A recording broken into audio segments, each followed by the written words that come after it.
Electric cars are everywhere these days. I mean, it seems like every major car company has an electric alternative for their gas-powered cars. But this wasn't always the case.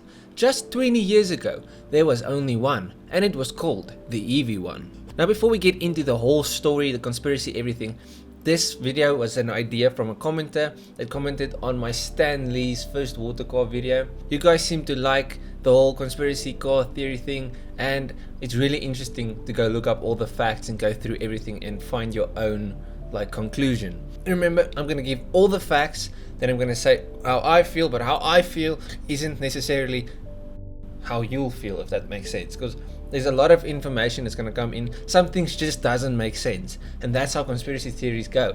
Let's get into all the facts, the weird things, the whole bloody story behind the EV1. The EV1 was produced and leased between 1996 and 1999. It was the first mass-produced electric vehicle, but this car was canned after just 3 years of production, and GM literally crushed all but one. So when people say GM murdered the EV1, they mean it quite literally. How could they crush people's cars?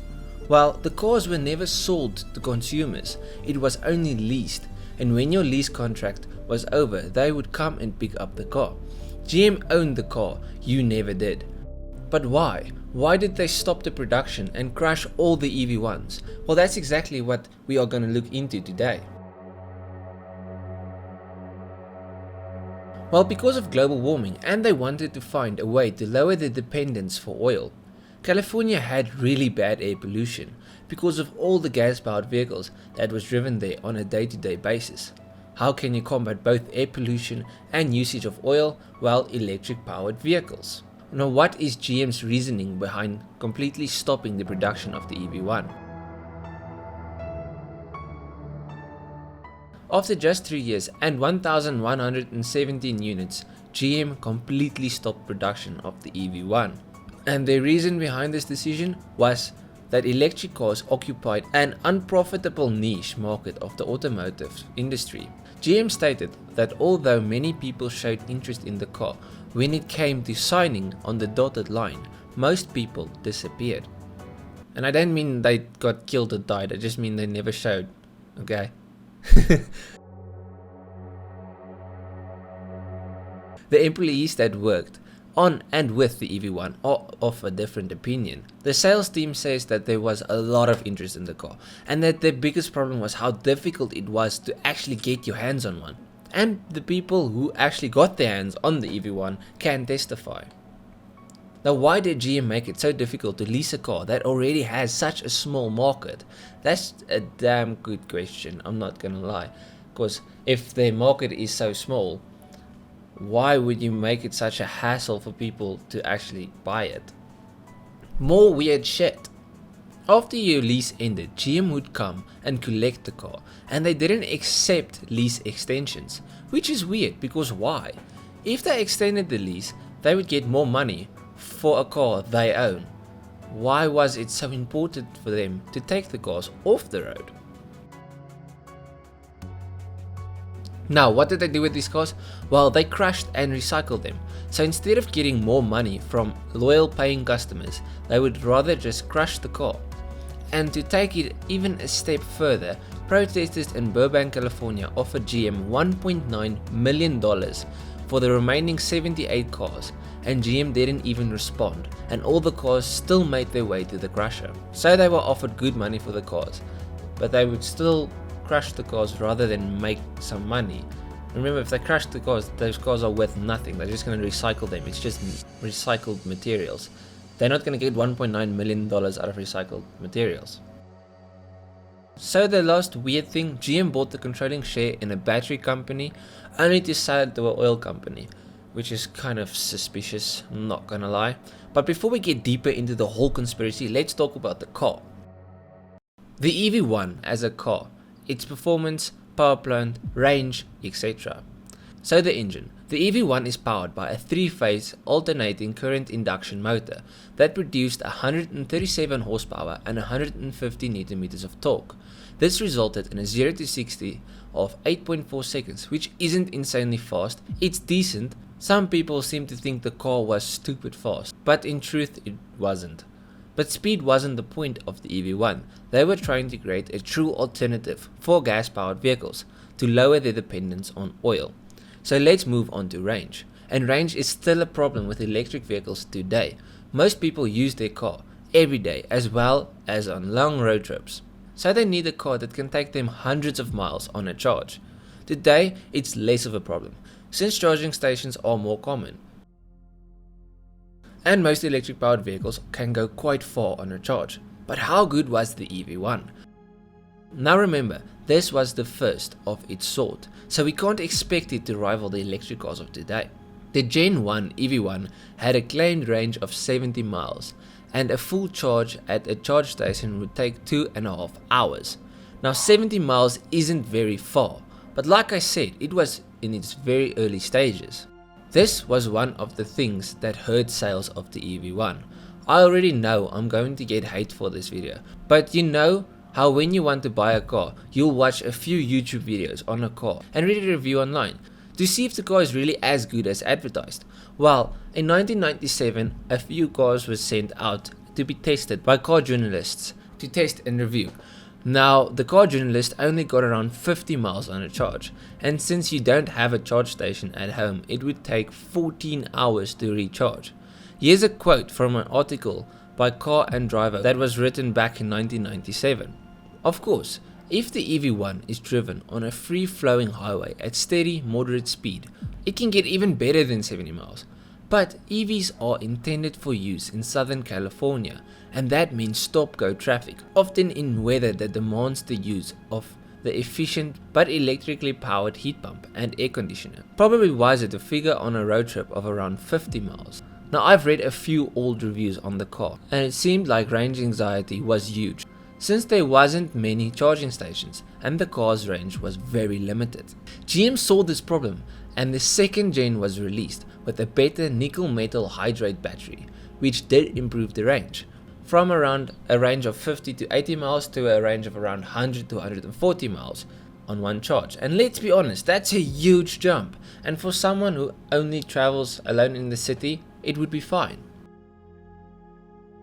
Do I think the car would have been a success if GM didn't can it? No, not a chance. There is just too many problems with the car, and before you leave a hate comment, give me a minute or two to explain why I say this. The car is a two-door, tiny sports car. Right there, your audience is already small. But unlike most small sports cars, this car was quite heavy for its size, and it didn't have a great suspension either, so it had really bad body roll. In other words, not a very good sports car. Straight line performance was alright, but the 8 second 0 to 60 isn't anything to write home about. As a daily commuter, it's good as long as you don't drive far, but let's say you have a family, you'll need a second car because this tiny thing isn't really practical. I mean, it seats two. And like I said, if you ever want to go on a vacation and you can somehow fit everything into it, your range will still be piss poor. Now you might say, yes, the EV1 was small, but they could make SUV EVs too. And they did. Toyota made a RAV4 EV, which gave a total range of 95 miles, if you drive really nicely. So the same problems. Yes, it's bigger, but to go anywhere where you would use the bigger, higher suspension, the space, everything, you would still run the risk of running out of juice halfway there. Another problem with all electric cars, even the ones of today, is the fact that batteries don't last forever and they have to be replaced, and replacing such a large amount of batteries would be quite expensive, and still is today. And lastly, the car itself was expensive at $33,000 back in 1997. I mean, that was BMW 3 Series money for a tiny two-door unpractical car with less equipment as standard. The BMW would be faster, it would have more space, and the BMW would get over 400 miles on a tank for the same money. I do think when GM said that the electric cars occupied an unprofitable niche market of the automotive industry, they were speaking the truth. Remember, back then people were less aware of the environment. So to convert your average consumer from something they know and trust to something that has less and costs more is just impossible. Do I think the fact that they crashed the cars is really weird? Yes. And I do think that oil companies had a bit to do with this. You see, the thing is, I do believe the car wouldn't be profitable, but I also believe that oil companies didn't like the idea of introducing an alternative to their way of making money. So GM got a win-win. I'm not saying this is fact, but this is what I think might have happened. I think oil companies offered GM X amount of money. GM didn't mind to take the money because they didn't see profits in the future with this specific car. So they got money, and all they had to do is get rid of all of the electric cars. They didn't see a future with profit, so this is just a win-win in their eyes.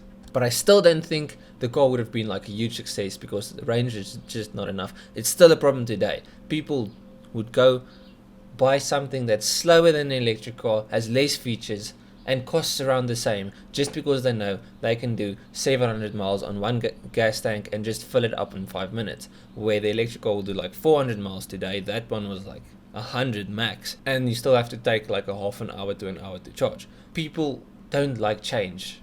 That's just unfortunately the truth. Now, onto electric cars today.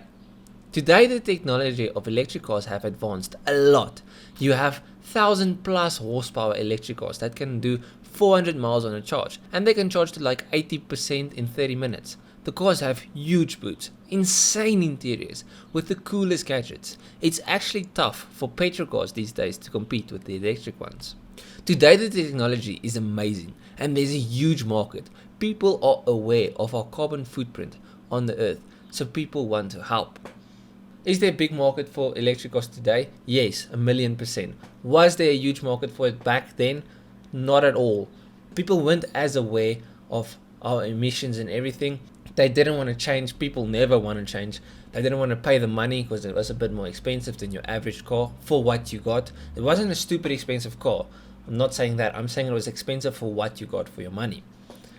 And then lastly, GM didn't help at all. Making a car that already has a super small niche market, admitting to the small niche market, and then making it almost impossible for people to get their hands on it is just stupid and daft, and I can't understand it. Anyways, if you guys enjoyed the video, please leave a like and subscribe to the YouTube channel. I've got many more videos on specific cars. I've got another documentary style video on hydrogen, the first hydrogen car that Stanley Mayer made. People seem to like it. Go check that one. I'll leave a link to it somewhere now here. Check you guys in the next one. Chazai.